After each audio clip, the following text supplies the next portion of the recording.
Chapter 11. Mari Oleander guided Sam into one of the adjoining hallways using eyes forward, Cyan said as Oleander restored Sam's vision. A red carpet with gold fringe extended the length of the hall. The walls were carved from white wood. Evenly spaced arches made from some sort of bone reminded her of ribs. Soft lighting, with no discernible source, filled the hallway. There were no shadows to be found anywhere. Cyan led them down the hallway, beyond the teleportation rune. "I guess we're not going back the way we came," Oleander said. "There are other forms of exercise," Cyan said as she continued down the hallway. "Try walking sometime." "Where are we going?" Oleander asked. "The surface," Cyan answered without turning around. "That's not much of an answer," he scoffed. "Just keep moving," Cyan growled, "and don't even think about touching her." "Well, that's not going to work," Oleander taunted. "I haven't stopped thinking about it." "I don't understand," Sam said as she stopped walking and stood her ground. "Why don't you want him to touch me?" Cyan spun around to face them both. "There's a reason I haven't been permitted to touch you," Cyan said irritably. "I didn't give you all the details, because I didn't want to scare you. Just come with me, and I'll explain it once we make our rendezvous." "So, you've decided you have final say as to what she does with her body," Oleander scoffed. "The more you touch her, the higher the likelihood that you kill her," Cyan snarled. "What?" "There are many things I'd like to do to her," Oleander scoffed. "Killing her is not on that list." Cyan stood with her hands on her hips glaring at him. "When was the last time you fed your leech, and how often does it take a taste of people you use soul touch on?" "Sam is double true. I know my leech. If I held her hands for more than 50 seconds, it could drain her dry. If you were to be with her in her current state, without storing your leech, you'd be finishing in her corpse." "That's insulting. I have more self-control than..." Oleander started. "Her soul is just 5 small fragments woven together," Cyanide growled. "Pull on one of those metaphoric stitches with soul touch, and her soul will become untethered and lost. There isn't enough there to survive being taste tested by a leech." "I've never had a problem with that," Oleander insisted. "It's not an issue when your partner has soul touch, or doesn't have a knack rated higher than major," Cyan smirked. "If you weren't so you'd know that." "What does that even mean?" "I'm not discussing this in a hallway," Cyan said. "Sound travels. Are you saying we can't have sex?" Mari asked. Cyanide turned her back to them and continued walking. "Not with a lamentic. If we want answers, we better keep up," Oleander grumbled as he sped after Cyan. Cyan just kept walking. "Not ever." Sam was startled by the amount of outrage in her own voice. She started wondering how much former Sam was influencing her now. "Not yet," Cyanide said, "and when you do, make sure he uses his leech bucket." Sam rushed to keep up with them. "When we do," Oleander said as he flashed Mari a sidelong glance. "I never did meet her body's first host," Cyan said as they neared a door at the end of the hallway, "but I've known Oleander for over 50 years, and as for you, I know enough. As long as he doesn't try to screw the messenger, it's a safe wager." "You both look my age," Mari said. "I know your people age at a different rate than Terrence, but is there any way to tell how old you really are?" "Of course, there is," Oleander chuckled playfully. "House Adam maintains very precise birth records. The woman we're going to be meeting with later today looks half our age, but is twice our age. Pay close attention to her eyes, and you may see the difference. Isel is almost 600. "Don't you mean Duke Isel?" Oleander snickered softly. Cyanide laughed softly as she opened the door and ushered them onto a ramp leading down to the shuttle pad. Mari looked to Cyan with confusion as the door closed behind them.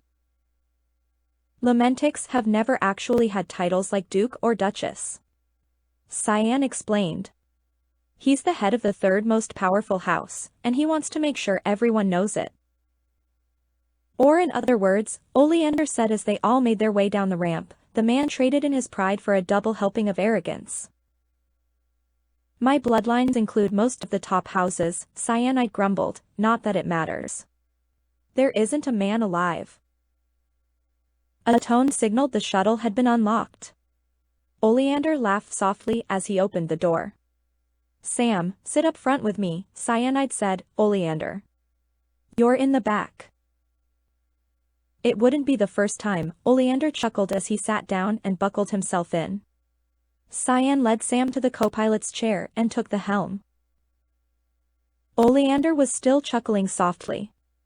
What were you laughing about? Cyan said as she prepared the shuttle for launch. I was just remembering the first time we met, Oleander grinned. I remember, Cyanide said more to Samari than him. I was unimpressed. What happened? Sam asked. Regrettably, nothing, Oleander said. Cyan rolled her eyes. It was at an event held by House Killen, Aisha's house. He saw me, and started forcing his way through the room, tripping over children, shoving serving staff out of the way to get to me. I did not, Oleander laughed. He did, Cyanide giggled. If I wanted to embellish, I'd have said he used his cock as a whip to clear a path to me. The sound of the shuttle lifting off drowned out his objections. I was young and naive at the time, Cyan continued. This guy walks up to me, starts layering on the flattery. I was the most beautiful and interesting person there, and he was very interested in getting to know all about me, up until the point I told him I'm one of the unperfected. That's when I learned the true depth of Oleander's interest in women is the length of his prick. You wound me, he said with exaggerated outrage. The shuttle sped off a few hundred feet above the forest below. If she knows that's all you have to offer, and still wants you, that's not my business. I'm just not going to let you two risk her new life. You have no idea what I have to offer, Oleander grumbled. Don't I? Cyan mocked as she began navigating up the side of a mountain. Your reputation hasn't stopped women from seeking you out, has it? What reputation? Oleander asked as the shuttle finished its ascent and slowly started moving forward toward a landing platform built into the mountainside. Cyan brought the shuttle in for a landing. Where are we? Sam asked. It's a good walk to the lodge from here, Cyan said. Oleander, get the door. Is she ignoring us? Sam asked. Oleander shushed her as they filed out of the shuttle. A gentle breeze passed by her ear carrying the message, keep close to us. From the landing area, she could see a lush forest below and a white-caped mountain range in the distance. She could feel anger and hunger emanating from all around her, as if the mountain itself wanted them to leave as they followed the path of dark, uneven, stones up the side of the mountain. Samari kept seeing movement within the woods. The area was teeming with wildlife, and when she concentrated, she could sense their minds, feel their thoughts. They weren't welcome here, the animals hated and feared the Lamentic visitors to their habitat. There were things in the woods, ancient and terrifying, that were awakened whenever the outsiders came. Samari walked between Cyanide and Oleander, staying as quiet as she possibly could. The walk to the lodge took nearly a half hour, and was incredibly stressful for Samari, although her companions seemed oblivious to the hatred flowing through the woodlands all around them. The lodge was a strange-looking structure that looked more like it had grown into the mountainside than having been built there. Tree trunks, natural yellow crystal growths, coral, and other materials that defied identification. Even the vault-like metal door looked as if it had somehow formed in place. It had no seams or markings. Its shape was the only indication that it was a door at all. Cyanide walked up and rested her hand against the door. Nothing seemed to happen. Genlock, you can enter. The door didn't open or part, yet Oleander walked through it as if it were a sheet of water. What do I do? Mari asked. It's Lamentic Tech, Cyan said. You can't enter unless someone of the right bloodline lets you in. This one is Hizuru. It's triggered using Soul Touch. Just step through. Can he hear us? No. I wanted to ask what he has a reputation for. It said every Lamentic has their compulsion, Cyanide said softly. It can be anything. We don't always see them in ourselves, but they're usually clear to everyone else. That girl they mentioned earlier, Delphine, it sounds like hers is reading. Mine is fitness, no surprises there. Then there's Oleander. Sex? Not exactly, Cyan said with an awkward smile, but it does make me wonder what his interest in you is. What do you mean? It's pretty well known among the court that he's obsessed with siring children, which isn't possible with a Samsaran. Did you notice Veryl's real issue with him was that he impregnated her on the first attempt? He must be skilled, so at least you have that to look forward to. Do you mind if I give you a little friendly advice? As long as you don't mind if I ignore it, Mari snickered. Keep in mind you're using him as much as he's using you, and tell him to prime you like you're a Lamentic. That's not the advice I was expecting, Mari blushed brightly. Let's get in there. I'll be able to conduct the next stage of the soul transference once the messenger arrives in about 3 hours. After that, as long as he stores his leech. Cyan grinned. Section break. The interior of the lodge consisted of a single hallway descending into the bowels of the mountain. There were things moving beneath the crystal floor. A broad variety of living quarters lined the hallway. Cyanide had told them the twisted abominations below were captured by members of House Hizuru over the course of millennia. Strange, ancient, powerful things that came to this world through a naturally occurring rift to the elemental realm. Whatever any of that actually meant, it at least explained what the animals in the woods were so afraid of. Mari was just glad they were safely locked away. The room Cyan instructed them to wait in looked like an office. There was an ornate wooden desk facing the entrance with cabinets on either side and a pair of shelves above, near the ceiling, holding an odd collection of trophies and keepsakes. There was one trinket on the shelf that stood out from the others. It was difficult not to notice. Cyanide didn't strike Sam as the self-aggrandizing sort, but the 18-inch statue told a different story. It was an incredibly detailed, naked, depiction of the woman with black wings on her back. It was in a clear display case with a strip around the bottom featuring the name of the chocolate company that created it. Cyanide told them it was a gift, but not much else. Mari couldn't imagine someone actually eating a chocolate effigy of themselves. Oleander's appreciation of the piece made Sam a bit uncomfortable. Behind the desk was a single, high-backed armchair. The 2 seats in front of the desk were each just wide enough to accommodate 2 people. A Lamentic and their defender, presumably. They would be a little snug for people that weren't comfortable with each other. There was a sliding pocket door built into the left wall. After entering the room, Sam's first instinct was to sit with Oleander, but she knew better than to try. They'd been warned about the potential dangers of touching, but that didn't stop her from wanting to.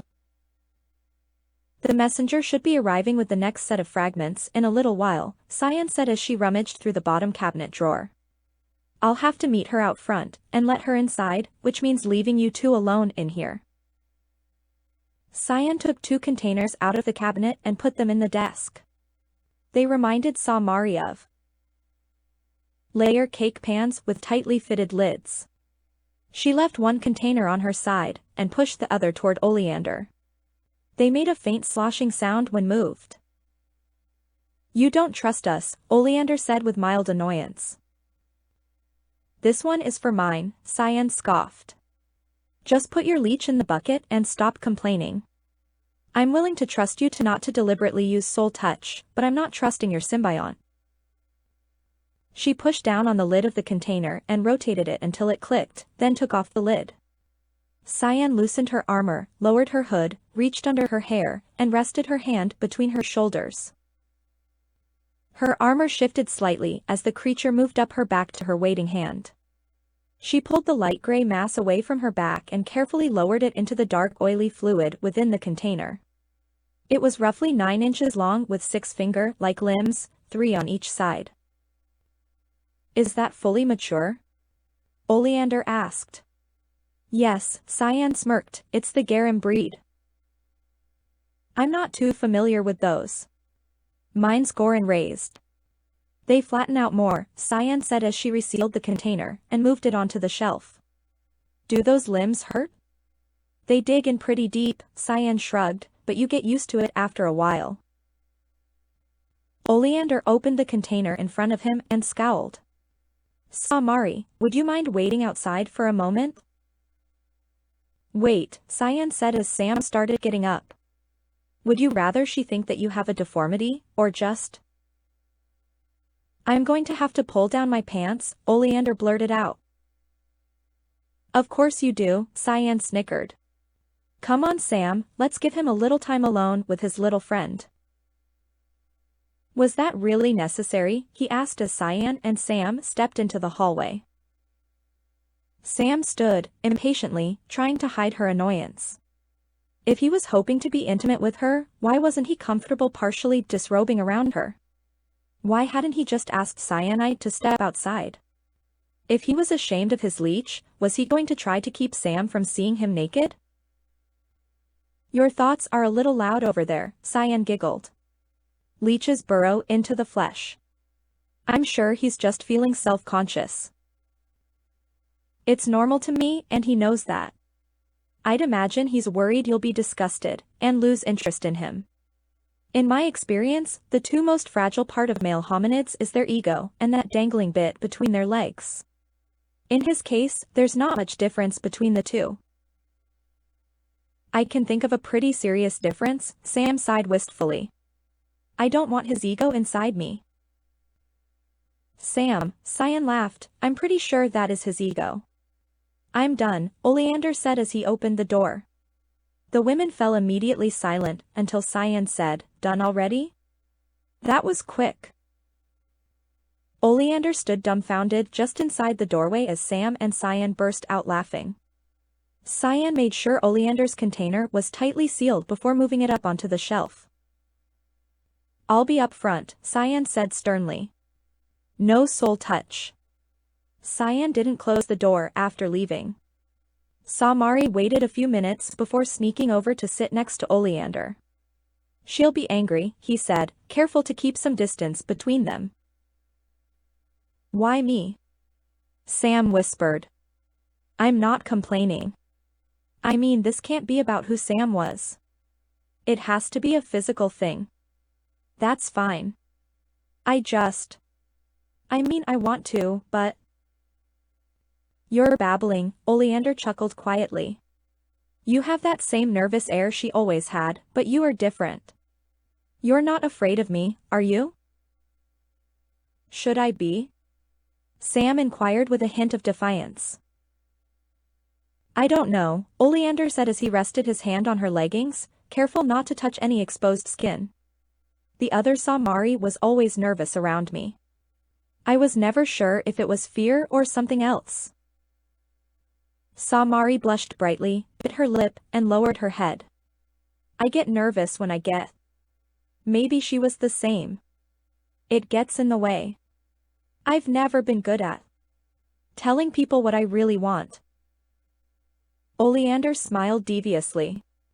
"Really, want me to help you work on that?" Mari blushed even brighter while nodding, wordlessly. "That's it right there," Oleander said as his fingers traced from her knee, down in her leg and along the inside of her thigh. "You're the same as she was, in all the right ways. Lampharians are carnal by nature, real lamentic women know what they are, and what they're capable of. You're like a new flower blossom that hasn't even decided on the colors of her petals yet. To me there's something alluring and exciting about that. About you. I just want to see the color of your petals when they're finally ready to open up to me." Mari's jaw quivered involuntarily. She exhaled sharply as he pulled his hand away from her. Her heart was pounding, her breathing was ragged. He hadn't used soul touch, or done more than stroke her leg. She understood why he'd stopped, and wished desperately that he hadn't. "You should move," Oleander whispered, "the executioner's coming." "Lucky her," Sam muttered. Oleander flashed her a quizzical look. "Did you say something?" Mari sighed, stood up, and stepped away from him. "You're right, she is taller when she's standing," a short lamentic woman said as she strode into the room. "I think I'd rather have you around. I could just stand under your breasts if it rains." Oleander sat gawking at the abnormally small lamentic. Mari giggled as Cyan stepped into the room. Her breasts weren't overly large, but Eris was certainly short enough she could stand under them. "This is Eris. She's the messenger I mentioned earlier," Cyan said while looking at Oleander with a steely glare. Sam felt small next to Oleander, and Cyanide was nearly as taller as him, but Eris was the shortest by far. "I'm Sam," Mari said as she stepped in front of Oleander, breaking his fixed gaze. "Didn't you say she's older than us?" Oleander said, "She looks." "Don't let my height fool you," Eris said with a grin. "I'm 137. I'd be taller if the executioner had better aim." Cyan smirked. "Ignore her. I cut off what I was told to, nothing more, nothing less." "Marked," Oleander said in surprise. "What were you beheaded for?" "She has a head," Sam said dumbfounded. Cyan closed the door and walked past them. She was holding a small cloth bag in her hand. "Eris, make yourself comfortable," Cyan said. "I'm going to prepare for the ritual. Don't go anywhere, and try to stay out of trouble." "Hey, is that the chocolate figurine you mentioned last time?" Eris asked excitedly. "It's gorgeous. It makes me want to eat you up." "Don't even think about it," Cyan said as she slid the pocket door partway open and slid through. "Come on," Eris said while looking at Oleander. "You know what I'm talking about. Doesn't it make you want to just lick her all over?" Oleander cleared his throat and shifted uncomfortably. Mari slapped the back of his head. Cyan wagged her finger at Eris as she slid the pocket door closed. "Wait," Oleander said. "Where's her leech bucket?" "I don't have a leech," Eris said with a flirtatious sway of her hips. "I'm too much trouble to be handled safely." Sam sighed as she flopped down on the seat next to him. "This isn't fair. Nobody's allowed to even touch me, and I'm stuck here with you two flirting." Mari, Oleander said, "She's the one doing the flirting." "I haven't said anything," Eris teased. "She's not blind, and neither am I. We both see the look in your eyes. You've been sitting there going through the logistics, or are you going to lie to the girl and tell her you haven't been playing around of it? Will it fit in that perverted head of yours?" "Just because I don't know when it will be safe to." "Safe is boring," Eris taunted. "It's going to happen once it's safe to." "Screw her until she forgets what name to call out," Eris interrupted. "Hell, let me join in and we can all take turns yelling names, or I'll yell out the executioner's name, just to annoy her." "I heard that," Cyan yelled from the adjoining chamber. "At least I can touch you without being beheaded again," Eris yelled back. "I have little hands since the last time I lost my head to you. You'd be surprised where they can fit." Mari blushed. Oleander laughed. "I just got back from Kaylani space," Eris grinned deviously. "Every night is orgy night there. I just haven't got used to being back around civilized, boring, people." "I may need an adult in here," Mari giggled. "You know I am the oldest person here," Eris said defiantly. "And least mature," Cyan said from somewhere in the next room. "Oh, come on, Cyanide," Eris said loudly. How about we ditch oh boy and you let me and Sam here see if you're solid white chocolate like that statue on your shelf. You met my Tejmare? Cyan scoffed loudly. Are you saying we're not good enough for you? I have work to do, Cyan snapped. I'm pretty sure that was a yes. Sam giggled. Oleander grinned. I think you two will just have to settle for me. If she'll let me, Sam grumbled while motioning toward the sound of Cyan's voice. You heard it, Eris teased. She said it's okay, if I join in. That's not at all what I said, Samari objected. Would you mind if she did? Oleander said playfully. Not as long as I get mine first, Sam blushed. He blinked with disbelief. Would you all just stop?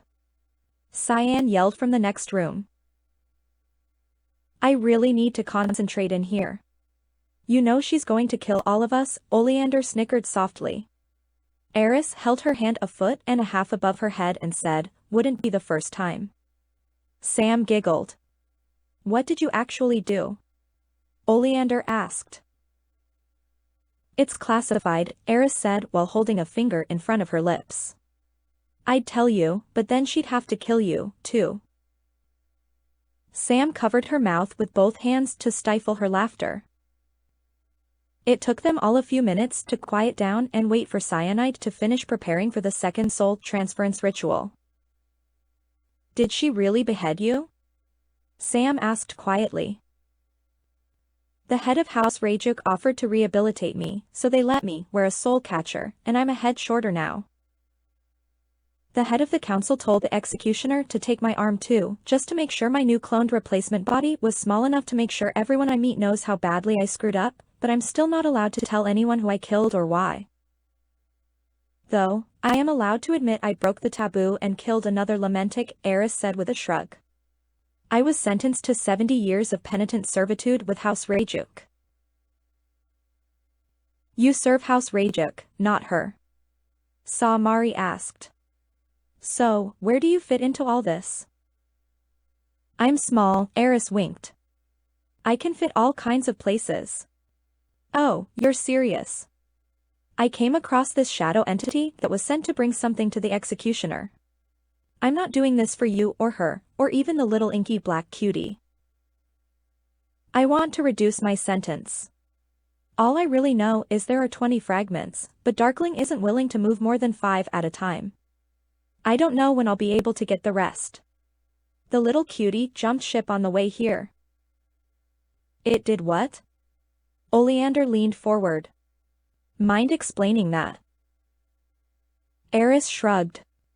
Something happened on the way here from the T-Tarn gate. Once I hit that sensor dead zone between Besson and Kaz, it was just gone. It left behind what she needs, and that's what's important. A pleasant scent flowed into the room as the door slid open. Cyan was wearing a long, gray, rune-embroidered cloak over her armor. The preparations are complete. Sam, I'm sorry about this, but you're going to have to trust me. I trust you, Samari said without hesitation. Kalvuk Lujat Veshel, Cyanide said in a commanding voice. Samari slowly stood as if her body was being pulled by invisible strings, inexorably drawing her forward, toward the doorway. Cyanide stepped out of the way as Sam walked past her into the room. There was a platform laying across 4 pedestals in the center of the room. A single, wide, rune-engraved candle rested on the edge of each. Sam's vision and hearing became more and more distorted the further she lurched toward the makeshift altar. Eris, you're assisting, Cyan's distorted voice said from behind her. I've got the threads. You'll be my needle. Is there anything I can do? Oleander's muted voice sounded slurred to her ears. I wasn't planning on using an anchor, Cyan's voice seemed to waver, but the job's yours if you want it. Samari felt like invisible hands were guiding her into place on the platform. Her arms and legs fell limp once she laid down. Samari could hear Cyanide slide something to Oleander. The world blurred, the sounds around her all became indistinguishable, her ability to smell faded last. Sam felt as if she were simultaneously floating above and below her body. She could almost perceive two instances of herself with her body suspended between them. The ethereal visions of herself drew together as softly glowing stone was rested in each of her palms. They were round and smooth, but felt like awls being driven through her hands. This was repeated as a stone was placed by the crease on either side of her hips. She could feel the pulse of words spoken, but not heard, passing through her body. The energy within the stone spread outward, thread-like, binding her two selves together, like fabric being pulled together by tightening a seam. It hurt, but it was a pain she'd never felt before. It pierced, and stretched, and pulled all at once. It was uncomfortable but tolerable. She felt pressure against her navel. Everything around her was bathed in blazing blue light. There was a dark mass moving, shifting, and churning within the brilliance. Whatever it was, it had eyes and clawed hands. It was watching her, reaching out for her. She couldn't move and couldn't run. It seized her head with its icy hand. She could feel it trace a circular pattern on the top of her head. Whatever it was, it felt angry and hungry. It grabbed her with long, coarse fingers, one over each shoulder, and two more around each of her sides. This thing had too many hands or too many fingers, she mused as it flung her down, passing through a dense mist until she struck the ground and felt herself shatter against something hard. Section break. Kayla's transparent form sat opposite to her sister self, who was curled up weeping by the fire in the heart of the forested clearing. Her body. No. Mari's body was laying on the other side of the stone circle on a rectangular slab. Her consciousness seemed to be floating between the bodies of Kayla and Mari. In the mist, just beyond the tree line, she could see the shadowy creature watching, waiting. Kivaza looked up from the fire. Her gaze seemed to pass right through the disembodied form. A dream walker, Kivaza said irritably. That's what I get for falling asleep from exhaustion. Wait, how? You shouldn't be able to reach me. There's an active knack suppression field. Who are you? I don't know, the consciousness said. I've been thinking about it since I woke up. No. That's not right. It's all so confusing. I think the question is the problem. If I asked you who you are, you could tell me your name, but is that who you are? My title is Lady Darkseed, Kivaza said, but lately I've been telling people to just call me Kali. Someone once told my sister a name can't define a person. It's what people call you. That's badly paraphrased, but the essence is there. Maybe I'm overthinking it, the consciousness sighed. Names are just the words we use to identify ourselves to one another. Well then, Kivaza chuckled, tell me what you want to be called, or I'll make up one for you. And you don't want that? Definitely not, the consciousness giggled. You'd pick something stupid like Queen Rainbow Suns. Kivaza spoke along with her, finishing the quote alone. Sunshine Turnip Truck. It was random. How did you know what I was going to say? I remembered, Kivaza said as she finally stood and gave the disembodied awareness her full attention. When I was trying to remember who I am, Kali was one of the names I remembered being called. I thought I was called Mari Kali, but I guess Kali is you. Wait, am I you, or are you the real me? Mari, Kivaza mused as her tails swayed behind her. I think I like it. I think it's a good name for a fresh start. Is that your new body over there? That's Mari's body, the consciousness replied abruptly, and how do you know it's new? Is it? Kivaza chuckled softly. It's looking a little transparent to me. Just like the other one over there. What's her name, can you tell me? That's Kayla's body, the consciousness said without understanding how she knew. I'm pretty sure I understand what's happening, Kivaza said with a smile, but I'm a little curious about how you got here. Samari's body was starting to look transparent. The shadow, in the woods, the consciousness said, it brought me here. You were brought here? Kivaza said in obvious distress. You weren't dreamwalking? It threw you into the darkness in my heart from another dark place? I don't even know how to walk into other people's dreams. The vision of Samari's body was starting to fade. How many stones are you now? Kivaza demanded. Tell me quick. You don't have much time. I was 5. They were just adding the next set. How do you know about? Shut up, Kivaza snapped. No matter where you go, you and I are connected. You found me once. You can find me again. We have to take care of this fast. Do you like your new name? I like being called Sam, or Samari. I never really liked being called Kayla. Too many bad. Wait, I was Kayla. I was her. Please, Kivaza said in desperation, don't focus on that now. Just tell me, do you like your new body? She's pretty. She's pretty? But if you're her now, doesn't that mean you're pretty?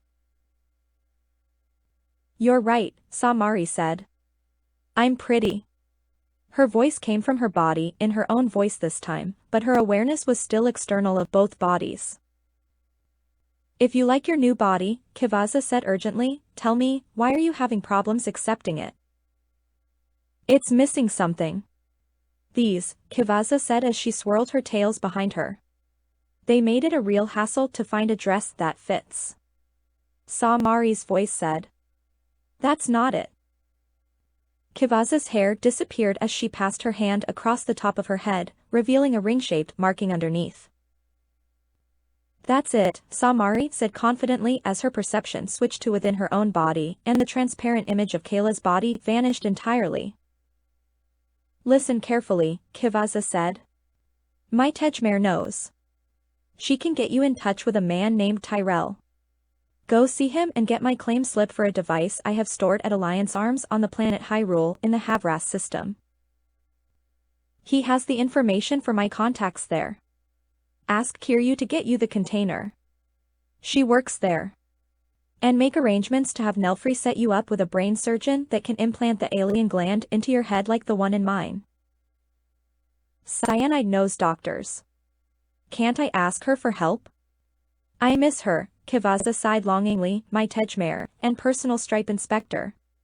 Everything around them shuddered momentarily as they both focused their attention on Cyan. Enjoy your new body, Kivaza said as she stepped forward and embraced Samari. Kivaza turned her head and smiled broadly. It's time for you to go. How do I get back? Sam asked as she turned to see what Kivaza was looking at. A small, furry, white, long-eared, silver-eyed creature was trying to reach them through the woods, but was being stopped by an unseen barrier. I love soul touch, Kivaza said sadly. I could feel her when I was holding you, but just barely. Sam, follow that white rabbit. She's our way home. You look sad. Are you sure you're going to be okay? I could stay with you. I told you what you needed to hear, Kivaza said urgently. If you don't leave now, they may not be able to revive you. What do you mean revive? You're dead. The rabbit looked further away than it had before. I want to live. Samari screeched in panic as she chased after the rabbit, which seemed just beyond her grasp no matter how fast she ran.